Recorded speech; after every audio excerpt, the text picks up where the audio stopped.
والله ئەوەی پێشانی من بدرایە گەر پێشانی ئێوە بدرایە سەحابەکان ئومەتەکەم والله لە ڕۆژانەی ژیانتاندا کەم پێدەکەنیتان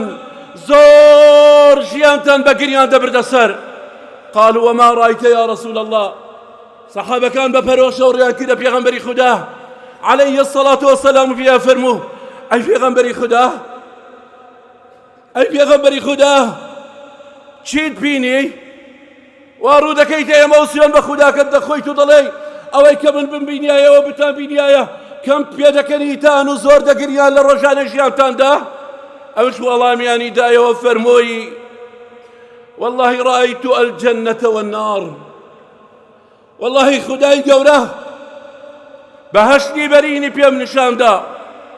کە چۆن ڕازاندوێتەوە بۆ ئیمانداران بۆ ئەوانەی کەوا ترسی خدای گەورە لە ناو دڵەکانیانە هەیە.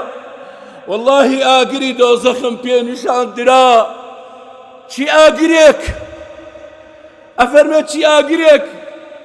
والله گەر ئێوە بتان بینیایە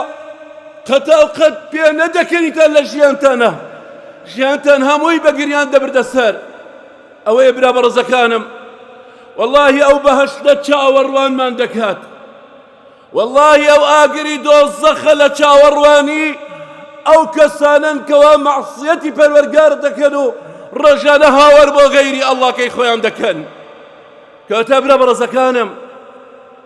ئەو بەهەشتەی کە پێغەمبەری خوددا عەلەیهی السەڵات وەسەلام بینی کردەوەی گەرەکە دڵێکی پاکی گەرەکە وشەی سەر زمانت ئاگاداری بە ئاگاد لە چاوەکانت بێت تەماشای چی دەکەی ئەگەی ناو بەهەشتە نابینی ئاگاداری گوێکانت بە ڕۆژانە گوێبیستی چی دەبی پێکانت بۆ کێ دەڕوات ئەبێ بیر لەوەش بکەیتەوە ئاگری دۆزەخەیە براکانم کێ زامنی کردووە بەهەشتی بەرین